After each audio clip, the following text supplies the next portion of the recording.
It's dinosaurs.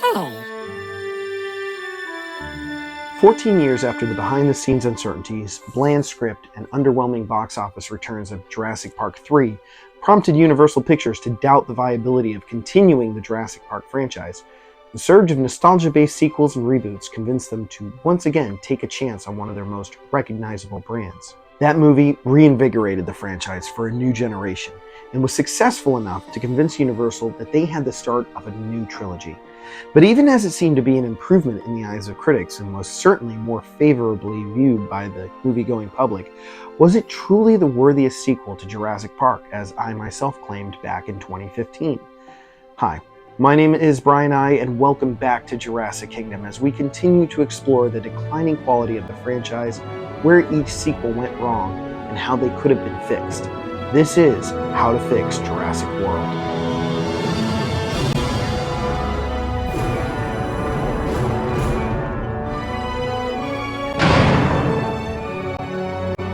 One of the best aspects of doing this series has been interacting with other fans of the franchise about the decisions made by the filmmakers and about my supposed improvements. As art will always be subjective, it's virtually impossible to suggest changes that will please every single person, and I have found many people are as nostalgic for the sequels as I am of the original Jurassic Park. But certain storytelling tropes objectively help a story be more memorable or engaging, and those are the things I strive to incorporate into my new stories, even if the details leave my fellow fans wanting. But Jurassic World, unlike Lost World and Jurassic Park III, has a favorable rating with critics and audiences alike. And that means this will likely be the most controversial video in the series, as I critique what may be the most beloved sequel in this saga.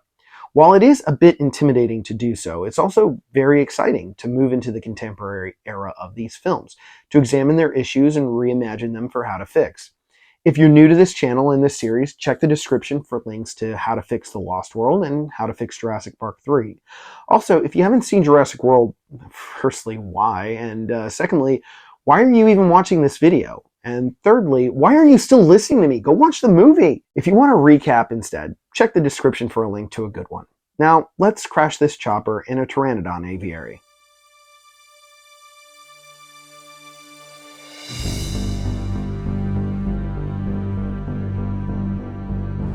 In a lot of ways, Jurassic World is a terrific sequel. It contains a lot of A-list talent in front of and behind the camera. The higher budget was a vast improvement over the last attempt, and there were enough callbacks to the first trilogy to effectively connect JW to the larger story. Its expansion and adaptation of ideas introduced not only in the films but also in Michael Crichton's seminal novels was a welcome change of pace from Jurassic Park III, which seemed to avoid drawing inspiration from the novels at all, save for the egg-stealing subplot.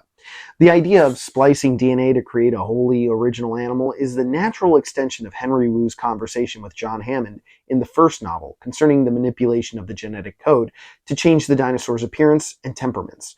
The Indominus' ability to camouflage is a nod to the Carnotaurs in Crichton's The Lost World, as is Owen's motorcycle ride alongside raptors. These are just a few examples, but certainly the writers and director Colin Trevorrow attempted to make Jurassic World feel like a true sequel to what had come before.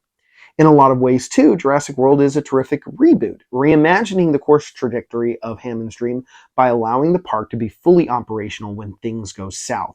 And not just fully operational. By the time the movie starts, Jurassic World has been open long enough for the park-going public to grow a little weary of dinosaurs. Let's be honest, no one's impressed by a dinosaur anymore. A concept which strains credulity when you realize that, in reality, zoos containing extant animals have always been super popular. And this place is more than a zoo. It's also a high-end tropical getaway and a first-class amusement park. So either Claire Dearing is straight up lying to the investors, or the writers didn't really consider all the aspects behind the motivations for the characters to develop the Indominus Rex. Like the first movie, we follow a dinosaur expert, of sorts, a strong female character, and a pair of siblings whose parents are having a divorce as they attempt to survive an island of escaped prehistoric creatures, while the somewhat unprepared staff tries their damnedest to get everything back under control, which harkens back to Hammond's lines in Jurassic Park. We're over-dependent on automation. I can see that now. Now, the next time, everything's correctable. Creation is an act of sheer will. Next time, it'll be flawless. And it sure seems that Simon Masrani and his team studied and learned from the failures at Jurassic Park, because they were able to progress far enough into operations that they felt it was time to start really messing with the DNA of the animals. Now, frankly, when I first heard that the movie was going to deal with a chimera-like non-dinosaur, I wasn't particularly thrilled. In fact, I'll admit now, I wasn't too happy with the revival of the franchise at all. The idea of exhuming the horse to give it a few good kicks before burying it again made my heart hurt. I did not have a whole lot of hope for a sequel that included borderline outlandish concepts such as combining DNA from several sources, even though that has been the case for the dinosaurs since the very first film. That being said, Jurassic World turned out to be not as bad a movie as I feared. It is a well-made film that introduces a lot of interesting concepts to the mythos, delivers some iconic scenes, and includes some phenomenal actors. My personal feelings aside, director Colin Trevorrow had a vision about what the future of Jurassic Park looked like, and he executed in fairly successful, if predictable, fashion. But that doesn't mean I don't have issues with the film. Let's start with the primary dinosaur antagonist. The Indominus Rex won me over in a lot of ways I didn't expect, but the fact that it became a movie monster capable of human-like reasoning, using abilities not demonstrated or known about until the plot required it, and generally being more slasher film antagonist than animal, was antithetical to Steven Spielberg's original edict that the dinosaurs should always act in a realistic manner befitting their nature. Steven's direction from the very first day was that, he knew that there were, things with big pointy, teeth chasing people and trying to eat them, that he had a monster movie on his hands. I mean, that was a given. But he didn't want to have these things portrayed as monsters. Granted, the Indominus is supposed to be a monster, a melding together of not only dinosaur species, but also modern-day creatures. The base genome is a T-Rex. Cuttlefish genes were added to help her withstand an accelerated growth rate. Tree frogs can modulate their infrared output. We use strands from their DNA to adapt her to a tropical climate. That thing's part raptor. Although the intention of the filmmakers was to break the mold, in doing so, they robbed the film of the kind of realism that made the Jurassic Park films so convincing. What do I mean by that? Reintroducing dinosaurs into the modern world within a theme park or zoo setting is inherently a silly premise. Michael Crichton, Steven Spielberg, and David Koepp all understood that and went to great lengths to ground the material and the world in which it existed so that the audience bought the entire story. That's why it was so important that the dinosaurs appeared and behaved as realistically as possible, and why character actors were eventually chosen instead of A-list celebrities. Every film in the Jurassic Park trilogy, even Jurassic Park III, feels like maybe it could happen in our reality. Are there improbable and impossible things that happen in those movies? Absolutely. Even the original has a sequence or two which deliberately disobeys the laws of reality.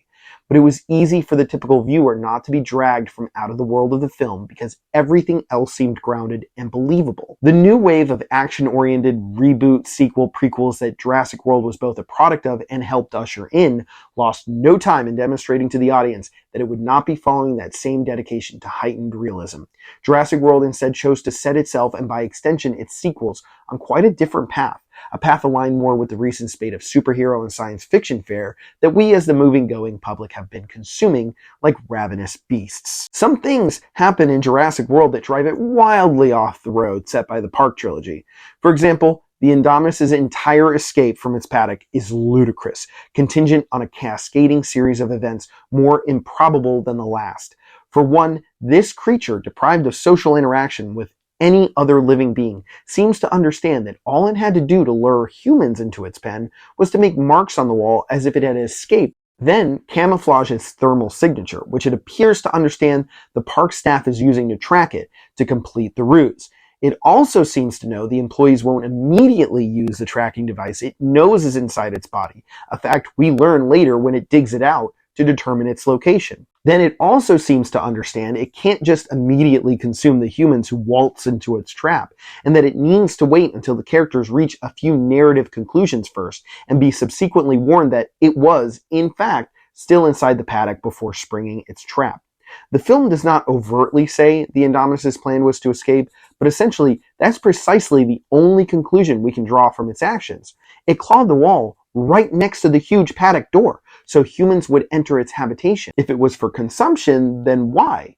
It had a consistent food source, bringing food to it regularly. And if eating was its sole motivator, why did it take so long to attack? Remember, when Owen and the paddock supervisor enter, there's already an employee in the habitat examining the scratches, who seems to have been there for some time. Then they literally amble over to take even more time checking the marks on the wall. At any point after they enter, the Indominus could have killed them, but it waits until they have been warned to get out. It then made sure to block the way so that the humans would be forced to open the big door to get out, thus affording the Indominus a chance to escape. It's such a complex plan that the Indominus must have consulted Loki and Lex Luthor before getting started. Contrast this with the escape of the Tyrannosaur in Jurassic Park. The group visits the paddock earlier in the movie than the attack scene, which establishes two things: the setting and the reason the Rex would eventually come close to the fence in the first place, which is the goat as bait. The cars move on but have to double back due to the incoming storm. When the cars stop due to the power failure, we don't immediately see where they are, as the narrative cuts back to the control room to explain what Nedry had done in shutting down the park's power. After Hammond asks, Where did the vehicle stop? we are instantly met with the bleeding of the goat, along with an establishing shot. We, the audience, know where they've stopped without having to be overtly told. With the power off, the Rex can now easily escape, and it is near the cars rather than anywhere else in its enormous range because it was drawn in by the promise of a live goat for dinner. It would have been drawn also to the lights of the car, which are on, as established earlier in the film by John Arnold's complaint to Nedry, and it realized it could, in fact, escape its confines. It's simple but effective and a much easier pill to swallow because all of its building blocks were set up prior to its execution. There are many more examples of these kind of crazy breaks in logic, including the changing allegiance of the raptors, the motorcycle sequence itself, the concept of the gyrospheres being piloted by its occupants, which no theme park in its right mind would allow, and so very much more. There are other things that also deviate from the Jurassic formula. In the place of middle-aged scientists for our leads, we have a traditionally attractive, quippy man of action and a traditionally attractive, no-nonsense woman of business, the kind of archetypes we find in the standard modern blockbusters and wannabe blockbusters of the last 20 years. It sends a signal to the audience that there's very little to worry about. These two have things well in hand, as you've seen the rough outlines of these characters overcome obstacle after obstacle in other movies. It's Star-Lord versus dinosaurs. This, by the way, isn't necessarily a criticism. Blockbusters have changed since 1993, and it is in the financial and perhaps even critical best interest of the franchise to adapt to the times. It's got that new look about it that makes it feel so distinct from what came before. And therein lies both its greatest strength and its biggest weakness. It feels fresh enough to appeal to a wide and young audience while taking big cues from the original trilogy to appease older generations. But in doing so, there is also a sense of been there, done that, with a too slick look and feel. Despite all the shakeups to the lore and the abandonment of heightened realism for the sake of superhero-like spectacle, Jurassic World feels almost bland. I don't think boring is the right word. I had a fun time watching it the first time or two. But it does lack the distinct voice and risk-taking that characterized Jurassic Park and Lost World. Even Joe Johnston's signature style is written all over Jurassic Park III, for better or for worse. But Jurassic World looks and feels like all the blockbusters around it, creativity by committee rather than collaboration. Colin Trevorrow, in a bid to ensure that as many people as possible view his movie favorably, keeps things as safe as possible, coloring within the lines of other tentpole releases, even if he colors outside the lines of the original Jurassic Park trilogy. Hunky action star? Check. Big action set pieces devoid of any real tension? Check. Uninspired derivative character work? Shiggity check. Mustache-twirling human villain with a really silly plan? Yas, queen. Frequent hero moments to make Chris Pratt look awesome? Checkaroni. Over-the-top finale with increasingly improbable events that culminates in a ridiculous break with the logic of the film. There it is. So the final product lacks some of the unique charms present in the movies comprising the Jurassic Park trilogy. It forgoes tension in favor of spectacle, ignores character in favor of cut-and-paste modern archetypes, and rebrands the franchise to look more or less like the popular films of the day. Again, I want to reiterate that none of that is necessarily a negative. It worked very, very well for Universal.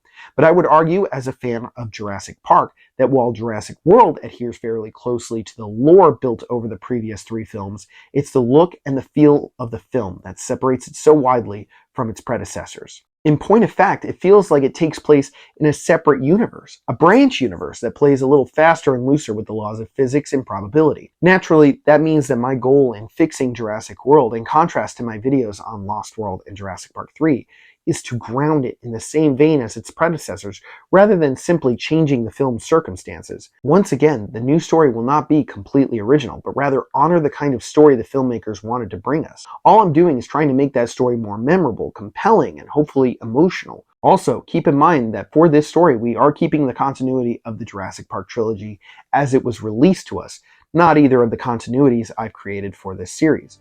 We are taking those story bones, molding new characterizations, and with any luck, making Jurassic World feel fresh while also existing in a more familiar universe. So let's get into how to fix Jurassic World.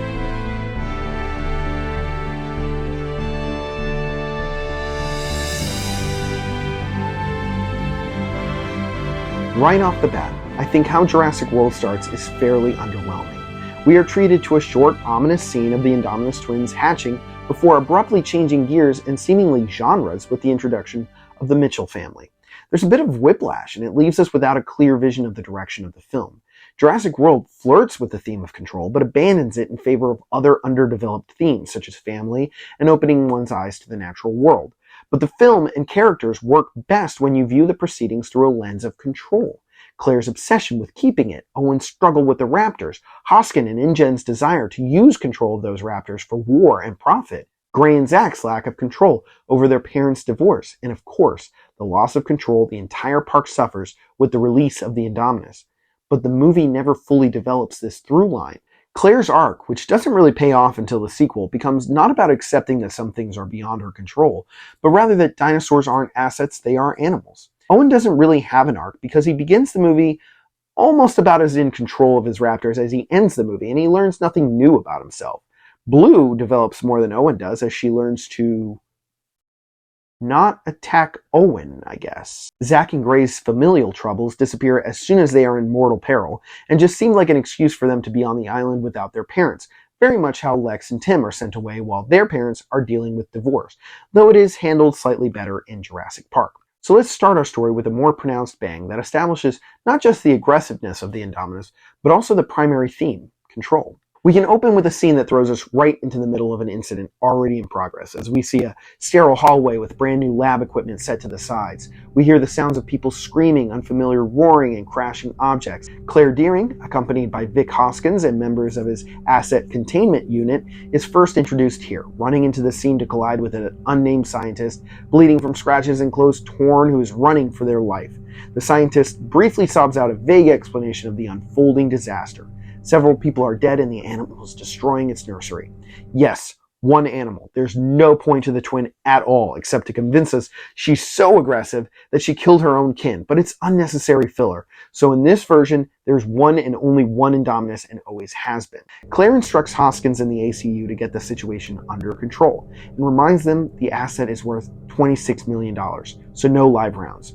As they disappear into the door leading to the nursery, Claire rushes to a viewing window. As we hold on her horrified face, we hear the commotion of the unidentified animal struggling with ACU and their non-lethal weapons. She lets out a cry when something slams suddenly against the glass. All we see is a flash of whitish claw, and we hear a malevolent growl before it peters out. We can then catch a glimpse of tranquilizer darts buried in the hide of a blood-stained, largely unseen animal, stood over by a beat and bloodied Hoskins, before the cold open is over and the title is revealed. We follow that with a tag that says, 3 years later. Here we are introduced to a sullen, moody teenager as he eats a bowl of cereal in his kitchen. Say hello to Zach, except his last name isn't Mitchell. It's Deering.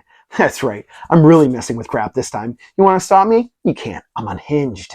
But trust me, I'm going somewhere with this change, so don't freak out on me yet. I've got so much more for you to be pissed at me for. Claire appears and says good morning, but Zach doesn't answer. Claire sighs and apologizes for the change in plans. Zach says he's not surprised and puts his bowl in the sink before departing. As he's leaving, Claire says, I love you, but he's already gone. We cut to him standing on the dock awaiting the arrival of the Jurassic World ferry. He is there to greet his little cousin Gray Mitchell and his parents, who are not getting a divorce, but rather simply dropping Gray off on Nublar so they can celebrate their anniversary at an adults-only resort on the mainland. Gray is very excited to see his cousin, but the Mitchells express their disapproval that Claire herself didn't come to see them. Zach will mumble something about how frequently that kind of thing happens with his mom, and that this time it was because the park's owner, Simon Masrani, was here visiting for a super secret project. Zach adds that his mother is planning on joining them later in the day. Disquieted but trusting, the Mitchells bid a fond farewell to their son and nephew before re-embarking on the ferry back to Costa Rica. We learn that this is the first time Gray is spending more than a day away from his helicopter parents, while Zach, in contrast, spends most of his days only seeing his mother at dinner. He plays it off as something enviable, but we can tell Zach might not be the happiest kid in the world about his situation. Zach will lead Gray not to a hotel, but rather straight to Claire's personal bungalow overlooking the park, where Gray will have his own room. They will view several small attractions in passing, ride the monorail, and finally enter the beautiful, spacious bungalow, with Gray growing increasingly excited and Zach increasingly annoyed by Gray's enthusiasm. Just like in the movie, Gray will fling open the doors of the balcony to reveal the true breadth and beauty of Jurassic World. We will then be reintroduced to Claire Deering, Jurassic World's managing director, running the show in the command center as she does in the film, coolly handling minor problems and instructing her staff competently. We are excising the scene of her explaining the Indominus to the investors, as it serves no narrative purpose that can't be ascribed to her conversations later with Masrani. We're also going to need to get rid of her interaction with Lowry as it is in the film, considering people have died at Jurassic World now as well, and Lowry wearing a Jurassic Park t-shirt wouldn't be so triggering. Their back and forth will largely center more on Lowry's lack of organization.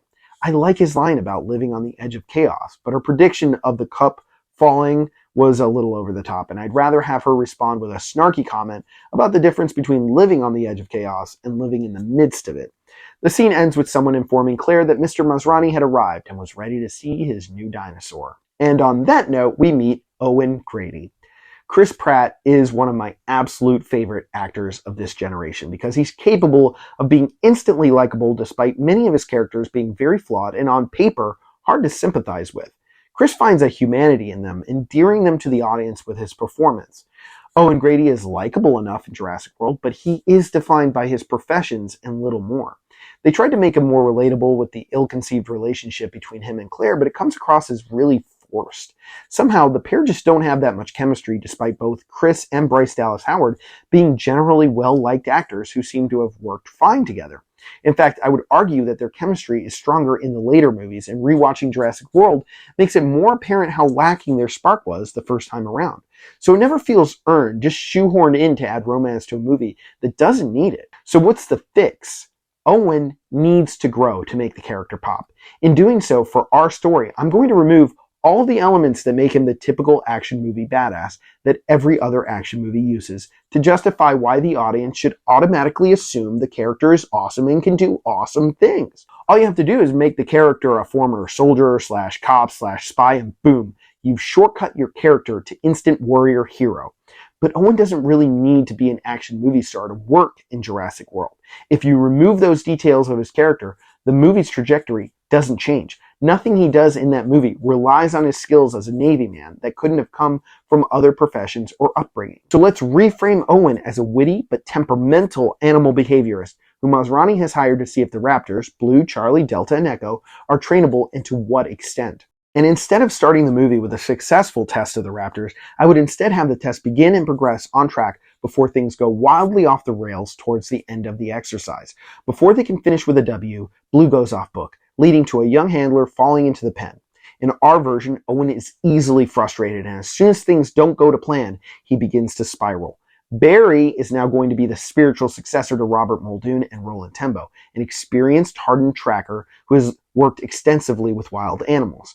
He overrides Owen's authority and has the gate open to allow the handler to escape, and they manage to get the kid out before he's mauled. Owen and Barry have a tense exchange afterward where Barry scolds Owen for his inability to contain his irritability and hints that maybe that's the reason the training seems to have stalled.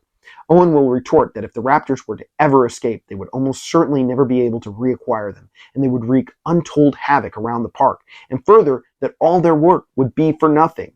Barry responds with whether the young man's life was really worth all that, and Owen won't be able to answer. Now, I can feel a whole lot of blood pressures rising through the void of time and space as I basically strip Owen of the only character trait he possesses in Jurassic World, being super cool and awesome all the time. But I want everyone mad at me right now to take a deep breath, because the Owen you all know and love is only going to be replaced for this single story. When I do Fallen Kingdom and Dominion, I will be working with that Owen Grady, not our reworked version. Plus, spoilers, our Owen will have his day in the sun by story's end, so just hang in there. Watching all of this occur is Vic Hoskins, who is head of Jurassic World Security, under which operates the ACU, rather than InGen's security division. There's a whole lot of weird labor division in this movie that makes it hard to follow. It really feels like this was the writer's way of keeping the name InGen in the mix, but to this point in the franchise, we've only really known InGen as the company that specializes in international genetics. Having them suddenly represented solely by a security force separate from Jurassic World's is downright strange. Anyway, Hoskins is here for an update on the Raptor project and isn't too pleased with what he's seen. Ostensibly, he worries, as Owen does, about the possibility of the Raptors escaping. He reveals that because Jurassic World had not seen a major incident in years, his security budget was on the chopping block in the next quarter, right before the launch of a super secret attraction. If the Raptors escaped after he was forced to lay off a bunch of guys, they could all find themselves with their jobs and their lives on the line. Hoskins tells Owen to get the Raptors in line fast, or he was going to recommend the project be terminated and the Raptors destroyed. Let's now meet Simon Masrani as he hops out of the helicopter with Claire in tow. I really liked his subplot with learning to be a helicopter pilot, but in the film it doesn't really go anywhere. It just gives him justification to be on the chopper when it crashes. Which is a bummer because I liked Irfan Khan's portrayal. The character was fantastic because he was the next generation of Hammond, starting out with childlike enthusiasm only to run afoul of the questionable ethics of the science he was profiting from. When he dies, we feel absolutely nothing because ultimately his death doesn't serve the narrative except to allow InGen to run the show for like 15 minutes of screen time. And even then, it's said that the board of directors granted InGen emergency power, which they could have done whether Masrani was alive or not. Masrani's death at that moment in the film just felt empty and accomplished exactly nothing. So let's skip his expository life lessons in the chopper. As he and Claire are exiting the chopper, she can ask concernedly how much longer his pilot training was, to which he responds, 2 more days. Then she can start giving the lowdown on park attendance and profit margins and all that before Simon cuts her off. He wants to know about the paddock's continued construction. This scene can more or less play out as it does in the film with some minor tweaks to dialogue. Masrani is impressed with the Indominus but requests that Owen Grady be contacted to inspect the paddock immediately. Unlike in the movie, Claire isn't overly familiar with the raptor trainer, but agrees to retrieve him for an impromptu examination. Back to Zach and Gray. They are in the petting zoo attraction as in the film, and Zach is lamenting how lame it is to one of the young staff members, who seems to know him well. Gray is enjoying the experience, but expresses some reservations about being without an adult. He's used to always being watched over, and his anxiety about being without one is creeping in over his excitement at being at Jurassic World. Zach's phone rings and it's Claire telling him she's really sorry, but that something has come up and she was delayed in joining them. Zach sighs and essentially says, "What's new?" Claire chides him a little, saying it's the job, but that she is sending Zara, Zach's personal tutor now, to escort them around the park until she can get free. Zach groans and says he knows the park like the back of his hand, but Claire insists that they meet Zara at the Innovation Center. Zach sighs and agrees. He collects Gray, who immediately picks up on Zach's foul mood, asking if Aunt Claire's absence was making him so upset, and saying he'd be upset too. Zach responds that it's only because he wasn't expecting to be a babysitter for so long. At Gray's hurt expression, Zach softens a moment, checks his watch, and says that before they meet up with Zara, they should do something cool. Something Zara would never let Gray do. We cut back to Claire, arriving not at Owen's rundown bungalow, but at his research office at the training facility. She finds him furiously scribbling notes on the last session, muttering to himself. After he recognizes her, he immediately composes himself. Assuming she is there to discuss the progress of the training, he apologizes about the delays. Claire assures him that his program is outside her jurisdiction as managing director of the park. There's an instant spark between them, but it won't be explored in this story. Instead, she gives him the basics of what they need. When Owen asks what the dinosaur is, Claire hesitantly informs him that it's classified. Owen is confused. Why ask him to assess weaknesses in a pen for an animal of whose capabilities she refuses to disclose? And what animal could possibly be so important that it was classified at all? Cut back to Zach and Gray. We get an extended version of the scene at the Tyrannosaur Kingdom exhibit. Instead of happening in the background as it is in the film, the entire scene of the goat being introduced to the paddock, the flare being sent out, and Rexy stalking said goat are the focus. We still don't see her in all her glory just yet, but we can twist the scene into one of anticipation, tension, and grotesque interest. Gray looks on in fascinated horror as Rexy finally appears, to him, not to us, and devours the goat. Zach and Gray share the first moment of connection here, when Zach asks if this was as cool as he promised, and Gray nods his assent. The scene ends with Zach getting a call from Zara demanding to know where they are. Zach rolls his eyes but grabs his cousin and makes for the exit. Claire and Owen arrive at the Indominus paddock where she hands him a non-disclosure agreement to sign before they go into the paddock control room. Owen reluctantly and concernedly sighs, voicing his discomfort with this whole situation. Claire ushers him into a room where the paddock supervisor is already seated and looking over his control panel. Now Claire gives him a toned-down version of the speech she gives the investors in the realized film. Owen is horrified by what he hears, asking her who agreed to make this chimera creature. As he is asking, a fourth person enters the room. It's Henry Wu, responding that he had done so under orders from Masrani. Wu and Owen apparently have history as they greet each other informally. It's not going to be discussed much in the film, but I'll just say here their familiarity stems from Wu periodically checking in on Owen's raptors. Owen demands to know what he thought he was doing messing with genetics in such an unethical fashion. Wu calmly explains that nothing in Jurassic World had a pure genetic code.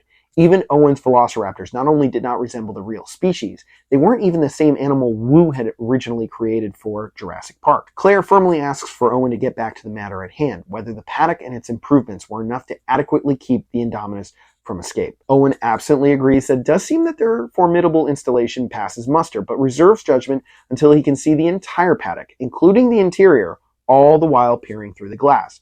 They can hear the animal, but unlike earlier, they cannot see it. He asks how quickly the Indominus could be moved. There's a moment of silence between Wu and Claire before the latter informs Owen that it wasn't possible. There was nowhere for the animal to go. Owen, mouth agape, asks how long the Indominus had been in that pen. Wu answers, 2.5 years. Zara, Zach, and Gray enter the Mosasaurus exhibit. Zara is scolding Zach for dragging his feet on getting to their rendezvous. He had made her needlessly worry, and it was irresponsible to take a young boy to such a gruesome feeding show. Zach takes it on the chin, but behind her back, fist bumps a pleased Gray. The three of them sit and watch the Mosasaur show, basically how it's presented in the film. We catch up with an upset Owen as he grills Wu and Claire. Claire is trying to calm Owen down, telling him to get his temper under control, but he continues to rant about the psychological damage they have inflicted on the Indominus by isolating it. They had not created for it any sibling or family for it to bond with. As a creature completely unique in the world, it had not had the opportunity to discover a social structure. Owen theorizes that even they could not possibly know the true nature of the Indominus because they had no basic understanding of the animal at all, as they did with all the other dinosaur species. Masrani enters the paddock control room again, and everyone falls silent. He asks what the hell is happening. Owen starts to leave and on his way out whispers to Masrani that they have tailor-made a psychopathic dinosaur, and there was no way to predict what could happen if they opened the attraction. He then announces he intends to inspect the exterior walls, departing with a slammed door. Zara leads Zach and Gray to Gyrosphere Valley. As they near it, Zach mutters that it's a bummer they had to deal with Zara, but Gray says he doesn't mind her being there. In fact, he seems more at ease now that an adult has joined them. Zach looks at his phone and almost calls his mom, but decides against it. The trio don't wait in line. They instead go down a special walkway and are greeted by name by the staff members there. Zach explains to Gray that most of the gyrospheres are on a pre-programmed path that is only interrupted if there are dinosaurs in the way, but VIP guests were allowed to use fully autonomous versions and explore the whole valley should they so choose. Zara tells them she'll wait for them at the exit, and the two boys climb aboard the gyrosphere. Mr. DNA, instead of Jimmy Fallon, will be their automated guide as the two marvel at the dinosaurs, but more or less the scene plays out as it does in the movie. Inside the paddock control room, the power flickers. Masrani asks what that was, and the paddock supervisor checks his instruments. He's not sure what happened, but says that everything seems fine. Except it most certainly is not. Owen, outside checking the walls and new fortifying construction, stops and watches in terror as the big paddock door begins to slowly open. Inside the control room, Claire notices it and calls it out to the supervisor, who quickly discovers the system is still rebooting and he has no control. Owen screams for the workers to run and find cover. He himself is too far from the entrance to the control room. The Indominus realizes the door is opening and takes advantage, right before the supervisor is able to restore his ability to close it. So from here we can have essentially the same scene as in the realized film, with the Indominus chomping on a few guys, destroying equipment, missing Owen because he knew to cover himself in motor oil to mask his scent and his heat signature. Claire and Masrani frantically agree not to close the park yet, and instead allow the ACU a chance to capture the Indominus quietly. Claire contacts Hoskins. The Indominus, satisfied it's murdered everything it can find, disappears into the surrounding jungle. We can get a short scene of Hoskins on the phone with ACU leader Hamada, telling his guys to use non-lethals, but to bring the live ammunition just in case. He says that this is their opportunity to show the penny pinchers the park needed them. Meanwhile, the boys are having the time of their lives. Finally, Zach is starting to loosen up and let Gray's joyful spirit infect him. Gray excitedly points out the aviary off to the east, abutting the very edge of the valley. Zach promises him that they'll check it out soon, but first offers to show Gray the ankylosaurs, which typically keep to themselves in the northern part of the valley. Although Gray agrees, he once again asks if it's okay to stay out there so long, and if Zara would be upset if they did. Zach cheerfully tells him not to worry, and that it'd be fine, so off they go. I never liked how convenient it was that the Yankees had got out of the valley fence already, and that Zach and Gray alone had found where they'd done so, and that this so happened to be where the Indominus appears. Later, the Indominus gets into the valley anyway, so there was no point in moving the action outside the fence in the first place. Owen calls Barry, who is in the process of feeding the Raptor squad, telling him they have a situation to lock down the facility. He then falls into step with Claire, Masrani, and Wu, who are hurrying to the chopper to return to the command center. The instructor pilot is dead, having been one of the Indominus' casualties. Masrani ignores Claire's trepidation and gets them airborne. Owen suggests they put the cannon on the chopper as he does in the movie, but Masrani and Claire shoot him down, saying they won't turn Jurassic World into a war zone and that the Indominus was too valuable to kill anyway. The Asset Containment Unit squad and 2 heavy-duty vehicles hurry to intercept the Indominus. Again, the ACU scene doesn't have to change much at all. The only change I would make, in fact, is that the Indominus doesn't claw out its tracker. There's no need to strain the audience credulity, nor show that as a sign of intelligence. And further, it does not serve the narrative's purpose. In the realized film, they always seem to know generally where the Indominus is anyway, so what's the point in it clawing out its tracker? Owen does offer the piece of flesh to the Raptors later on to give them the scent, but firstly, how the hell did he get that? Hamada had it last, and he was the first killed in the ACU attack. And secondly, why would anyone have kept it in the first place? It's a real stretch there. Anyway, the scene can play out as it does except for that. Intercut with the ACU search for the Indominus, we can show Masrani, Owen, and Claire entering the command center. Wu will go to his lab off-screen. Also, Hoskins will arrive at a certain point right before the attack starts. He will be directing his men, and he starts to panic a little when the Indominus drops its camouflage and begins to tear through the squad. I want you guys to understand that Hoskins cares for his people, and every action he takes in this story is to that end. When it's clear they are ill-equipped and underprepared for this particular threat, he orders a retreat to the survivors. He turns to Masrani and asks, "What the hell is that thing?" His team can take down the Tyrannosaur in under 4 minutes without a single casualty, but this thing just ate half his containment unit. Visibly upset, Hoskins rushes to go meet with the survivors. Owen is also furious, and he follows him out. Lowry says the Indominus is moving south towards the main park. Claire finally gives the order to close the park and evacuate the island. Masrani at first objects, but Claire rounds on him and explains that her son and nephew were out there right now, bringing the stakes of the situation sharply into focus. Standing at the Gyrosphere Valley exit, Zara hears the announcement of the park closure and is visibly worried. A moment later, she answers Claire's call. Claire says she hadn't been able to reach Zach. Zara explains the boys are still out in the valley, which has notoriously spotty cell service, and had been for the better part of an hour. Claire is suddenly overcome with panic. The valley was the northernmost part of the main park, and the Indominus was headed south. She turns to Lowry and asks him to bring up the location of all the gyrospheres. He shows that all were headed back to the nearest exit, with the exception of a lone autonomous one on the north end of the valley. Claire turns to leave. Masrani asks her where she's going, to which she responds where she should have been in the first place, with her family. Masrani asks if the managing director leaves, who's in control? As the elevator doors close, she replies, "With that thing out there, can anyone be in control?" Zach and Gray see the urgent alert to return on the gyrosphere screen, but Zach says that's fairly common, that it usually happens when 2 bull triceratops get into a brawl. They pull up slowly on the ankylosaurs, which are peacefully grazing on some bushes. Zach seems pleased with himself as Gray stares on in amazement. Then something in the jungle beyond the nearby fence shifts. Gray notices it first and points it out. Zach is just as confused. He's never seen anything like it. Then a pale-skinned claw appears from the leaves, grips the fence. Sparks fly out and an angry roar echoes through the valley.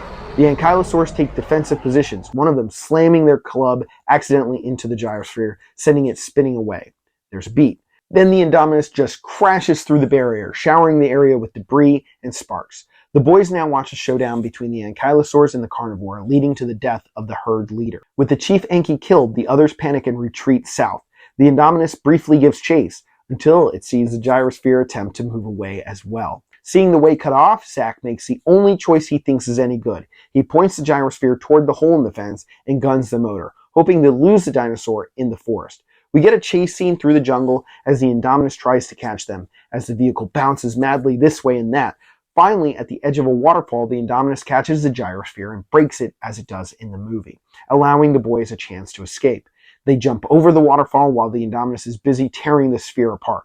Once satisfied it had properly wrecked the glass ball, it doubles back to the south, leaving the boys in the pool below. Owen finds Wu in the lab, violently confronting the geneticist by grabbing his collar.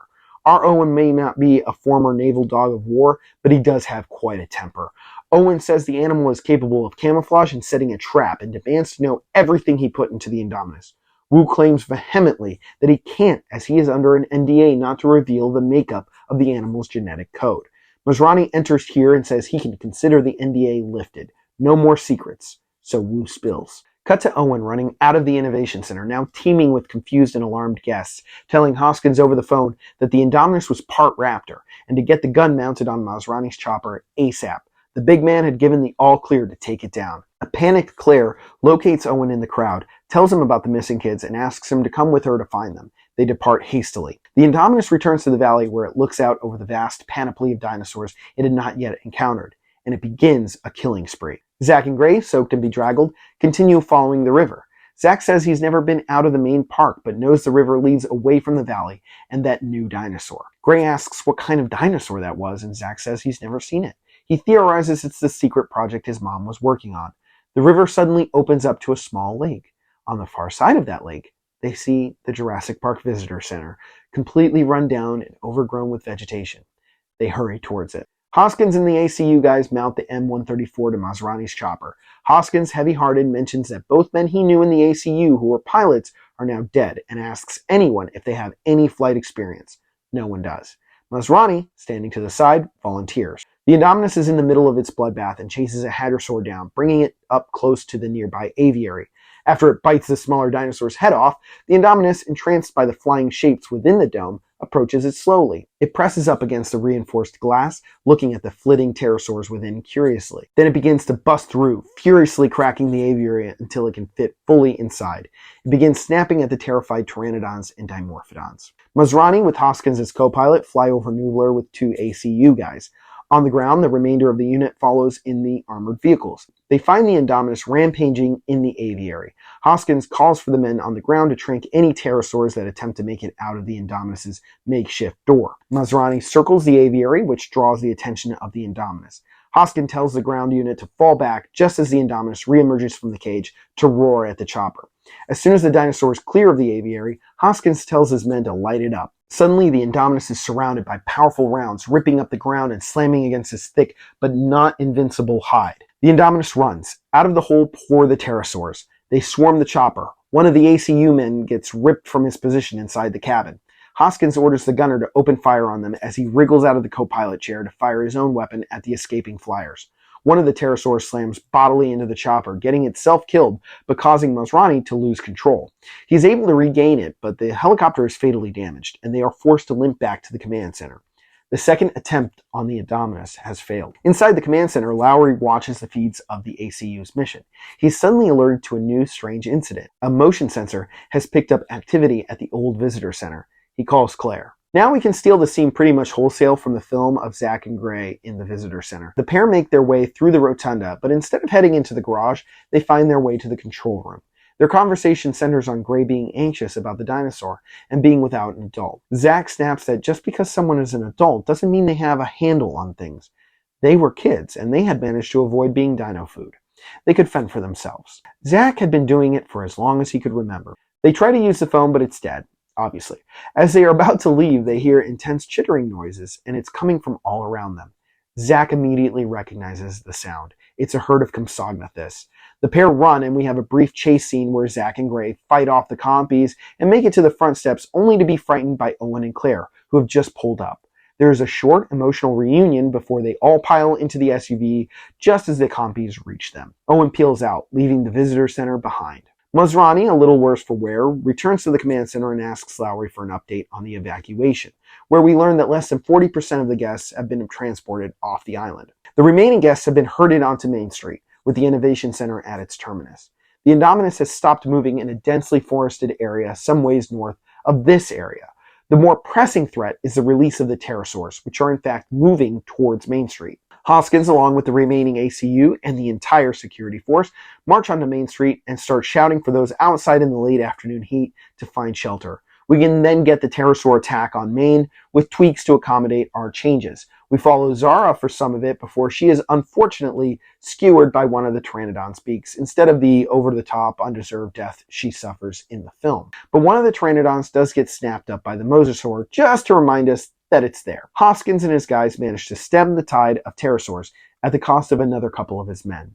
Hoskins is clearly and visibly emotional about their deaths. That's important for later. Owen drives his crew back to the Raptor training facility, one of the most heavily fortified structures on the island. He asks Claire if she wants him to return her to command, but she looks at Zach and Gray, both exhausted, and she declines. She can resume her duties at Owen's facilities, where they were likely safest, with her son by her side. As soon as they are inside, Claire calls Lowry and asks for an update. Lowry informs her that luckily the Indominus was not moving south toward the main park anymore. The pterosaur situation was being handled, and thanks to civilian ferries, the evacuation would be fully finished within the hour. Claire asks where the Indominus is, and Lowry says, she's heading east, realizing mid-sentence it is beelining for the Raptor training facility. Owen, overhearing, pales. The Indominus was capable of thermal detection, and had been headed for areas with the most warmth, but it suddenly changed direction towards them. That meant it could somehow sense the raptors, who are milling about their pen, and found them familiar. He orders Barry and the Raptor handler team to secure the squad, but it's too late. The Indominus roars outside the facility, and the raptors become suddenly alert and agitated. Owen attempts to calm them down from the catwalk, but it's no use. He watches as the Indominus approaches from the jungle. It is just tall enough to see over the walls of the facility. The raptors roar and growl at it. It chitters at them, seemingly calming the raptors. Barry and the armed facility guards open fire on the Indominus, but it shrugs off the live rounds. Owen, growing frantic and frustrated, once again tries to get his raptor pack's attention, but they are fully engrossed in the Indominus, who has now begun attacking the enclosure.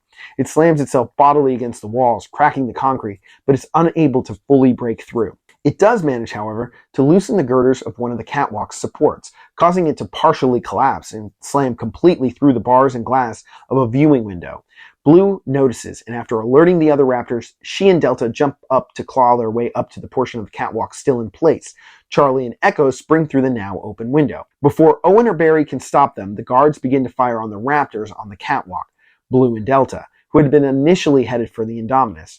They turn their attention to the guards instead. Barry, always prepared, unslings a tranq gun and tries to take the raptors down, but too much is happening, and he can't get a bead. Owen, unarmed and anyways unwilling to harm his animals, runs into the fray, positioning himself between Blue and one of the guards.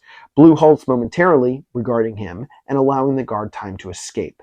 Inside the facility offices, Claire, Zach, and Gray race through the halls, the sounds of Charlie and Echo following them. Gray trips and frantically crawls into the nearest office, Charlie barely missing him. Claire and Zach are forced further down the hallway by the appearance of Echo. Gray, meanwhile, has barricaded himself inside a supply closet. Charlie throws herself against the doors, cracking the thick wood. Gray, whimpering for his mom and dad, looks around frantically for anything with which to defend himself. Claire and Zach have been unable to shake Echo. Claire grabs a stun baton from off a table as they rush by, but she can't get it to work. Zach snatches it out of her hand, easily turns it on, and just as Echo is about to catch them, Zach spins around, jamming the baton right in the raptor's mouth. The steady electrical shock causes Echo to involuntarily bite down on the baton as she convulses and seizes. Claire asks him how he knew how to turn on a stun baton, and he answers that there's a lot she doesn't know about him. Gray, trapped in the supply closet, finds a fire extinguisher. He hurriedly reads the instructions, sets his face, and when Charlie finally bursts through the door, Gray activates the extinguisher. Charlie is thrown off guard by the sudden plume of fire-retardant foam to its face. The space fills quickly with the cloud, and Gray is able to slip by the raptor and out of the office. He runs down the hallway to find Echo still convulsing from the baton, Claire and Zach having just finished what they'd been saying to one another. Together, the three start running just as the pressure from Echo's jaws finally breaks through the baton, releasing the dinosaur from electrical hell. Claire and the boys escape through the outer door and pile into the SUV, while the Indominus continues to observe the chaos happening inside the pen. Claire guns it to the command center, the last safe bastion left on the island. Intercut with this whole situation, Owen and Blue are having a tense stare down where Owen wills himself to be calm in the face of almost certain death. Barry takes aim at Blue but is caught unawares by Delta, who takes a leaping run at him. He hits the metal catwalk and rolls back down into the pen, knocking the wind out of him. Blue is hesitating, and for a moment Owen seems to have a breakthrough with her. Then the Indominus roars, shattering the moment, and Blue and her siblings disengage from the quarrel and join the larger dinosaur outside the walls. Owen watches the 5 dinosaurs disappear among the jungle leaves, in the direction of the main park. He goes to help Barry, who is alive but injured from the fall. They determine that the raptors now perceive the Indominus as their alpha. Barry reflects that the raptors must have never viewed Owen as their leader, only their jailer. The Indominus exuded power and control. It was clearly the alpha. Owen tells Barry about his interaction with Blue on the catwalk. Whatever you did, Barry says, you're going to need to do it again if you're going to get those raptors back. In the command center, Lowry announces that the last guests have been evacuated. Masrani, relieved, tells Hoskins that it is high time to get the park under control. Hoskins, looking a little lost, explains that his security and ACU teams have been decimated. He had lost several dozen people at this point, and they were out of options to stop the Indominus. Hoskins sits heavily in a chair, and the command center falls silent. Masrani gives the order for all staff to also evacuate, reasoning the park could not at this time be saved. He turns to Hoskins and asks if he's ready for one more shot, just the 2 of them. Lowry volunteers to stay behind until all other staffers are off the island and keep an eye out for danger. In the SUV, the sun disappearing, Claire listens to Zach and Gray recount their adventures. She looks fondly at her son, but there is an element of sadness about her inability to have mastered a work-life balance. Gray suddenly screams, and a moment later the Indominus crashes onto the road ahead of them, the Raptor squad in tow. Claire jerks the wheel to the left, sending them down a small landscape slope to a service road. The dinosaurs pursue them. The road leads on to Main Street. Night has fallen. Claire drives the SUV right up the stairs of the Innovation Center. The trio scramble from the vehicle as they are being pursued by the Raptors, who are quite a bit faster than the Indominus. Claire leads the boys up the stairs and into the lab, where Henry Wu and his scientists are securing their work. They discover that the Indominus was not the only hybrid that Wu was planning to develop, having found them working with a secret lab door open. Wu assures them that this is the future of Masrani, of InGen, and of Jurassic World. The sound of the Raptor squad inside the building causes Wu to panic, and he quickly shuts the secret door, stranding Claire and the boys outside. She rushes them down a hallway leading back down to the lobby, but Echo cuts them off, his teeth black and the skin around his mouth peeling. Behind them, Blue appears, snarling. Just before anything can happen, a motorcycle crashes through the Innovation Center's glass doors, skidding to a halt. Owen dismounts and calls for the Raptors' attention. When Blue and Echo don't immediately obey, Owen takes a deep breath and calls for them again. He is steady. He keeps his frustration out of his voice, and he seems commanding in a way he has not been in earlier interactions with the Raptors. He whistles and commands them to form up. Blue and Echo tentatively move away from Claire and the boys, and Charlie and Delta appear from a hallway on the other side of the lobby. They form a semicircle around Owen so we can get that iconic wrangling shot from the realized movie. Claire and Zach and Gray look on in awe as Owen seems to have finally taken his role as Alpha.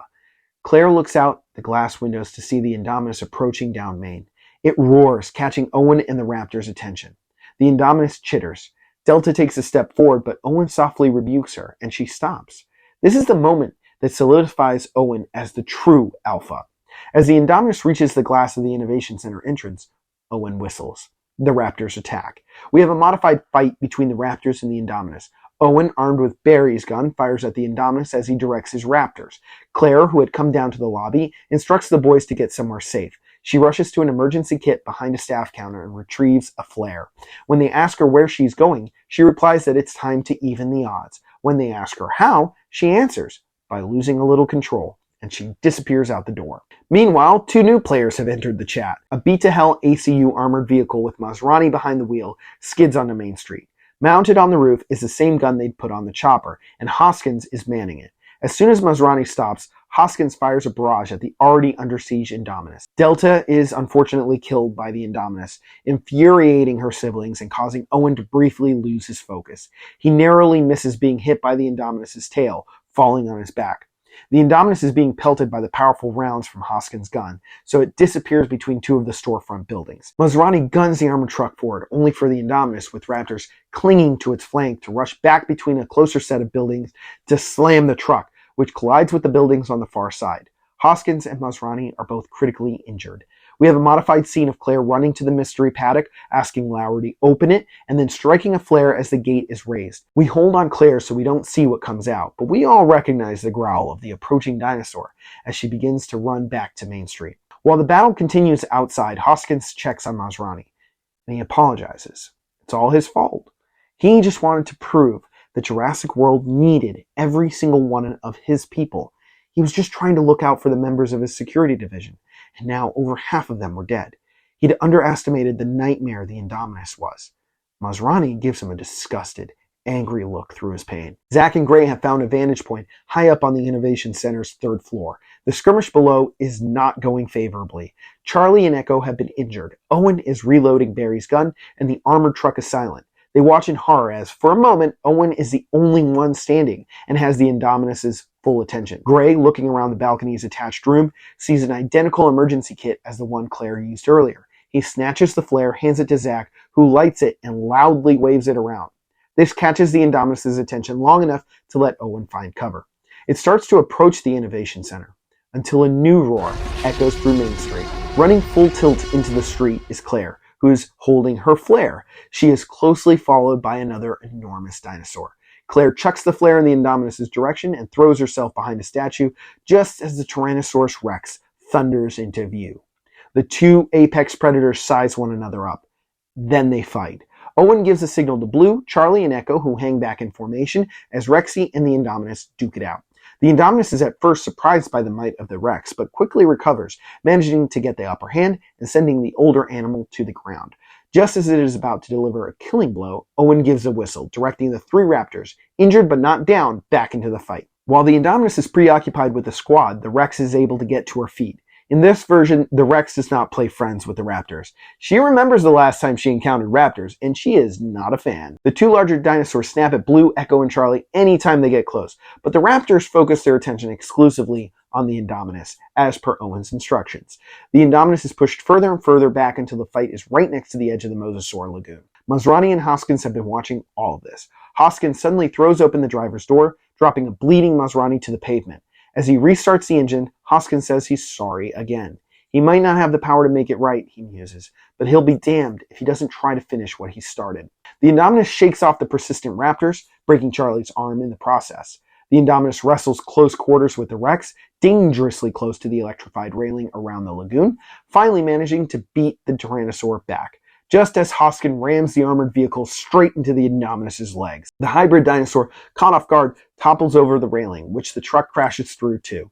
As the vehicle plunges to the depths, the Indominus attempts to swim back to the surface, only to suddenly be snatched up in the jaws of the Mosasaur, which lifts it high above the surface before crashing down beneath the waves. There's only a beat of time as the water bubbles and foams.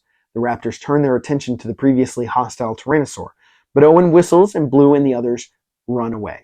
The Rex, exhausted but satisfied about its place in the island's food chain, lumbers off. When Claire asks, Owen replies, "It's time to let go. It's their island now."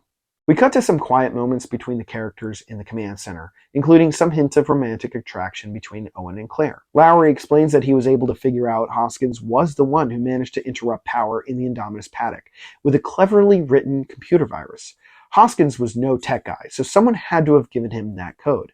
Masrani says that Hoskins acted foolishly, but not maliciously, but whoever supplied him with that virus didn't have the same noble intentions. This satisfied the modern desire for movies of this caliber to engage in sequel setup stuff, so there you go, I did it. Chopper to the mainland, Gray returns to his parents, a more independent kid, Claire and Zach have grown closer, and no one knows quite where Owen has gone after he told them he was going on a journey to find himself, eat, pray, love style. And the Tyrannosaurus gets to roar once more over her kingdom as a trio of velociraptors sprint down to the beach and stare off at a new world as Owen watches them from a nearby bluff. And that's how I would fix Jurassic World. But it does beg the question, does Jurassic World need fixing? As the most critically and commercially successful Jurassic sequel, boasting the only other fresh score in the entire franchise, JW may be the only one that should technically be left alone. And many of you may have already left a comment down below voicing your displeasure with the idea that the movie needed fixing at all. I know I would balk at the idea of someone fixing the first Jurassic Park. It seems ludicrous to even try.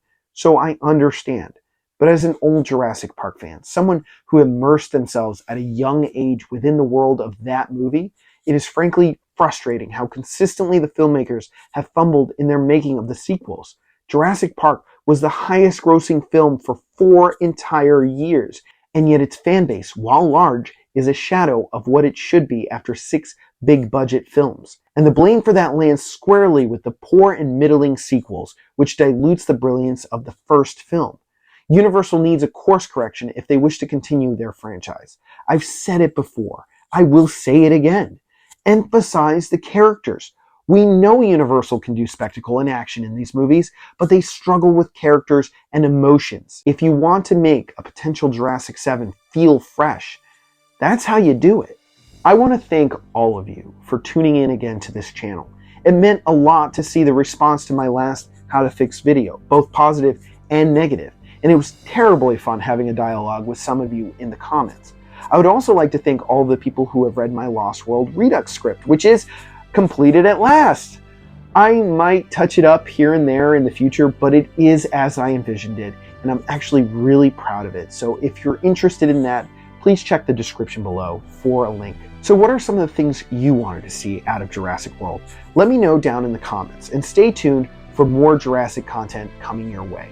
Subscribe to the channel so you'll be the first to know when I've posted a new video. I'll be absolutely wrecking Fallen Kingdom soon, so stick around for that. Like and share and absolutely wreck this down in the comments. I'm Brian I. This is Jurassic Kingdom. Later, nerds.